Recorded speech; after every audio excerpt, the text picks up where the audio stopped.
At 3:30, got our first of two 3:30 games. We got Miami, who's 6-3, traveling number 4, Florida State, who's 9-0. Florida State favored by 14.5 points on ABC.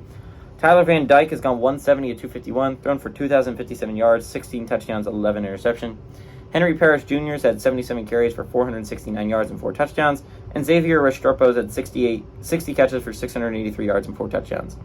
Jordan Travis has gone 186 at 289, thrown for 2,469 yards, 19 touchdowns, 2 interceptions. Trey Benson's had 97 carries for 641 yards and 8 touchdowns, and Keon Coleman's had 38 catches for 538 yards and 9 touchdowns. Miami actually leads the series all-time 35-32. That's 2 games have gone to FSU, though, from in 2021 and 2022, and they are 2-1 against Miami under Mike Norvell. So yeah, this is a good Florida State team. I don't know if anyone knew this. This is a good Miami squad, too. It just depends on what Miami... If the Miami squad that showed up last week against NC State plays in this game, they will lose this football game. And this is no disrespect to NC State. They're a competent football team this year.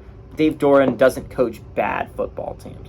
That's despite not having all the talent at quarterback in the world, like they've had in a couple of years, like Devin Leary at QB. That's still a very competent NC State squad. They're going to play tough, hard-nosed football. They're going to play some really great defense. And that's a good Wolfpack team. It really is. It's a really good Wolfpack team. It's not a bad thing to lose to them. To only put up 6 points is a bad thing, right? And because this is Tyler Van Dyke, the guy that we were like, oh my God, he's awesome early on in the year, and he was playing amazingly early on in the year. He's kind of leveled out since then. Florida State did not have their greatest game against Pitt. I feel like most Florida State fans could admit that. I mean, the game was close, very close at halftime. I believe it was tied at halftime. It was scary. And if you're a Florida State fan, not ideal. But able to run away with it in the second half. At this point of the year, it's not how you win, but it's just winning football games. That's the big thing. And Florida State won a big one. On the road, I believe, against Pitt. It's not the easiest environment to win in. Go ask Louisville. But Florida State plays like that, they'll lose to Miami too. So I think it just depends on which teams show up. I think Florida State is the better football squad when we see them show up.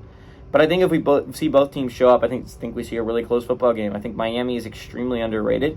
This is a football team that went toe-to-toe with a UNC squad I have a lot of respect for, especially that offense. Miami's offense can put up points if they are clicking on all cylinders.